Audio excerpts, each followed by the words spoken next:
Market steady this morning, but banks are not. They continue to drift lower after yesterday's carnage. Rajat Monga, CFO and Senior Group President of Yes Bank, has joined in. Rajat, good morning.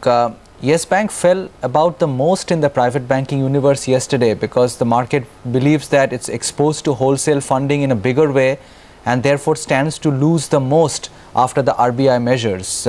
Would you concur with that inference? I think that is maybe I would say less than an educated guess that people are making. I think wholesale funding is a very loosely used term, generally speaking. I think if you look at the ALM profile of the bank, we are about 75 to 80% deposit funded, and there will be about 10-15% of funding coming from what we can call as equity and other capital sources. So there is definitely repricing risks and events that happen on the liability side of any bank, and in an ALM management, the outcome of the profits or net interest margins is a function of what happens on the assets and what happens on the liabilities. So therefore, we have to look at both in tandem. I think what market might be looking at is only maybe a one-sided view only on liabilities. We also have a fairly substantial let's say floating rate loan book or a shorter term loan book. Our average tenor of loans is only about 18 months. So there is a tandemness, if I may say, between assets and liabilities. So I think we have to look at both in perspective. And there is also maybe an overreaction in terms of what market is reading into what RBI is possibly intending. There might be some currently unintended consequences also which the money markets are facing. So it's, I think, a little bit of I would say uneducated guess that might be taken by the people who are saying that. Okay, so can you tell us how much the actual wholesale cost of money would go up and how much of that you could actually mitigate by repricing some of the loans as you're talking about? See, it's not wholesale. In fact, if interest rates go higher, I mean, let's assume interest rates go higher, wholesale, retail, all funding costs will begin to move higher. So one has to look at, therefore, what is the overall net situation, including asset prices will also move higher. So loan yields and investment yields will also progressively move higher. But that's if you assume that this is a permanent measure and not a transient measure that is currently being assumed. So let's hypothetically even discuss that. So we have about a 15% of, let's say, a balance sheet which may be gapped over a period of one year, if I may say, which means that if there is a 1% increase in costs across the board, there would be a 15 basis points, I would say, consequence on margins. That is if nothing else is done. That is if we do not increase any loan pricing out of line. That is if we do not look at any other management options that are available. In fact, some of this cost increase that may or may not happen will anyway get mitigated by the fact that our CASA book is increasing. So for every 4-5% CASA that we add to the book, which we are adding for the last 2 years, that 4-5% itself will add 15 to 20 basis points on margins. So like I was mentioning earlier, I am still not clear what is the logical argument behind what people are saying. An argument which may be backed by some facts and some data. So it's a little bit of an uneducated guess. Rajat, good morning. Because of the events of yesterday, though, would you say that in the near term you will need to tweak your primary sources of funding, and how differently can you do it given the events of yesterday and the implications as you alluded to as well? Actually, there are no implications because see, it's a deposit funded balance sheet, so we have to continue to seek deposits. What people as wholesale funding is a misnomer.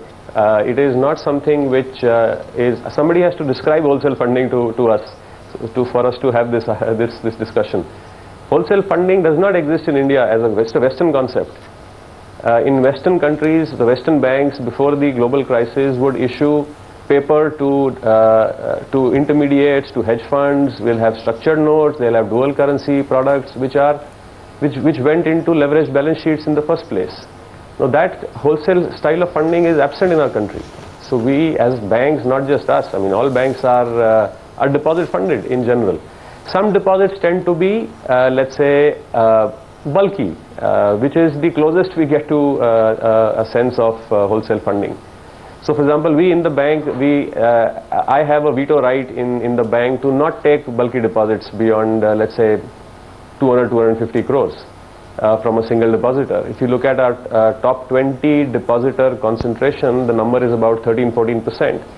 So 13-14% of our deposits are, I mean, the best banks have about 8-9% on that ratio. And there are many banks which you might find also on, including large public sector banks, you might find is in excess of 20% of top 20 depositor concentration. So this is not it's not a argument which is I'm willing to kind of, I mean, we need to understand how wholesale funding is actually defined in the first place. The concern was that your margins may get impacted negatively, Rajat. So at this point, you would say you're confident of maintaining the 3% margins you did in Q4, also taking into account the point you were making about, improving CASAs and that helping your margins? Yes, absolutely. So this does not even factor. Let's say, let's assume this persists for a year. We have to also assume, therefore, that this is not a temporary step that RBI is taking, and therefore we have to also pass it on. So there are still management options we will have is to also be able to maybe raise prices for our borrowers. It's too early. It's also a little bit premature to discuss that, because we firstly believe that this is a transient method which RBI is adopting to defend the currency. Money markets have already eased today substantially. So I think there will be a lot of dust around it. It will settle.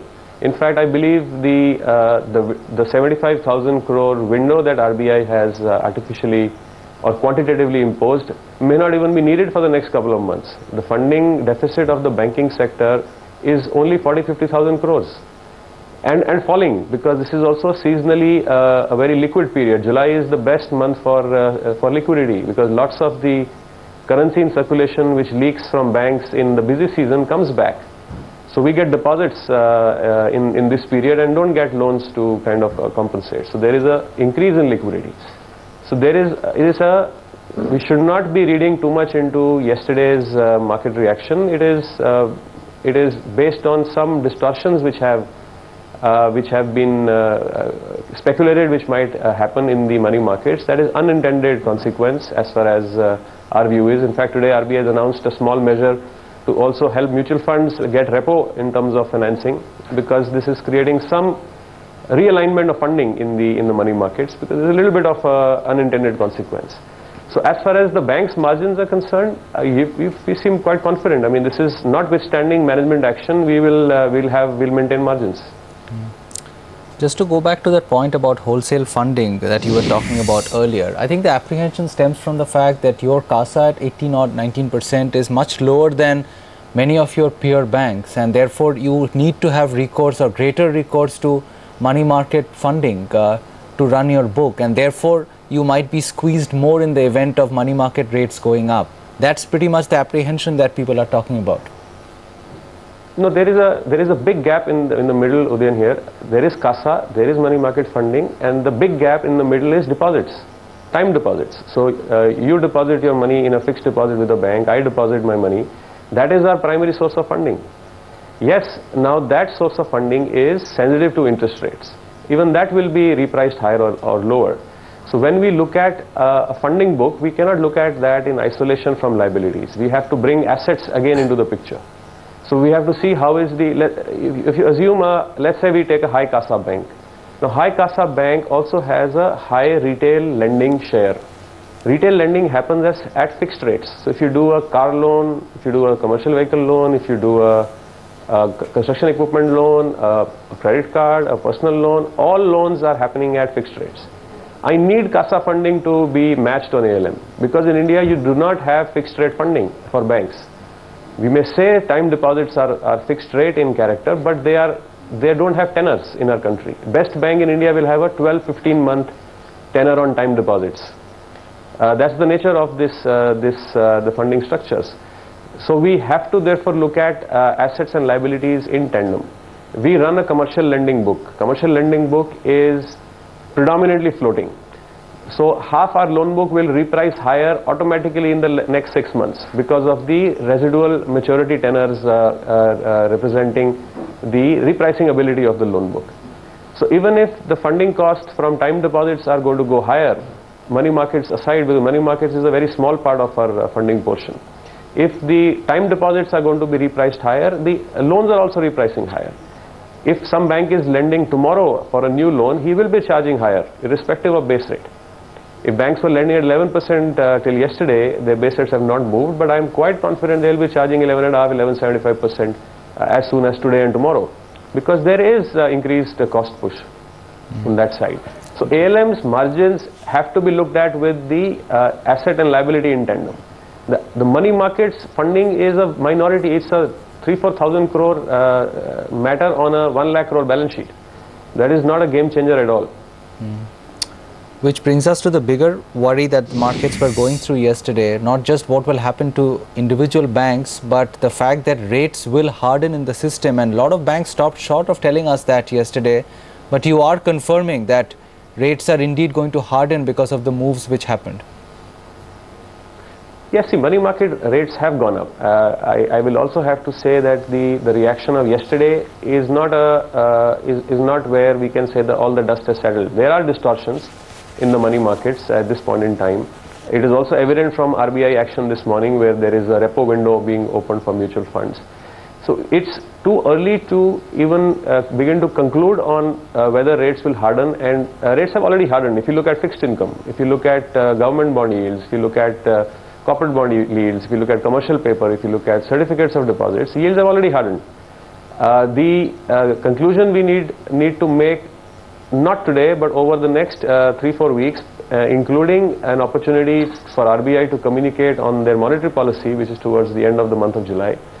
It's only after that we can conclude whether there is permanence to this step of RBI, or is this a transient step like they took in the past couple of times, one more pronounced in 1998 and one not so pronounced later. If this is permanent, it will have to have an impact on cost structures, on lending yields, on all asset prices in effect, because in effect then RBI is saying rates have been hiked, but they could have very well hiked the rates. I mean, it was well within their scope to hike rates day before yesterday, but they've chosen a structured way to approach this, which is a more directed attack on the speculators on the currency. RBI wants to make the cost of speculating higher than they have been in the past. So it's a matter of let's say following this, waiting through this market and to see how the yields are reacting, how the money markets are stabilizing, and they will stabilize. I don't think it's not even in RBI's interest for money markets to remain distorted. So it's, what kind of impact? Sorry, we just wanted to know what kind of impact you expect to see on fixed deposit rates over the course of the next few months, Rajat. I'm just trying to understand, how this particular investment works versus something even like a fixed income fund. How much higher do you think FD rates are headed in the next couple of months? Well, again, the function is the basic assumption we need to make before we conclude on rates is this step by RBI transient, or is this step by RBI persistent? If this step is transient, short-term FD rates will harden. So we can expect a 50 to 75 basis point hardening in the short term, which is up to 3 months, maybe a little bit dragging 6 months into the picture as far as FD rates is concerned. If we assume that the step is persisting, if this is going to be a long-drawn process and is effectively a rate hike, then the stretch of tenor will increase as far as the rate impact is concerned. According to me, whether it is the short end of the yield curve, whether it is the mid end of the yield curve, whether it is transient or permanent, the impact is going to be in the range of 50 basis points. Now, why I'm saying that is predominantly by the logic of the fact that RBI has now created a new rate, which is at 10.25. But 10.25 is not a relevant rate. The relevant rate will be the weighted average rate between 7.25 and 10.25. That is where repo will transact over the next 3 weeks, 4 weeks. And like I was mentioning earlier, I don't have mathematics to prove that repo drawl will exceed 75,000 on an average. Now, banks do have a choice. On a good day like yesterday, they took more in repo because they could increase their reserves coverage. but that they will compensate over the next 10 days or so in the reporting fortnight. So there is not a funding deficit that we are calculating which will even hit the 75,000 limit on an average over the next month or so.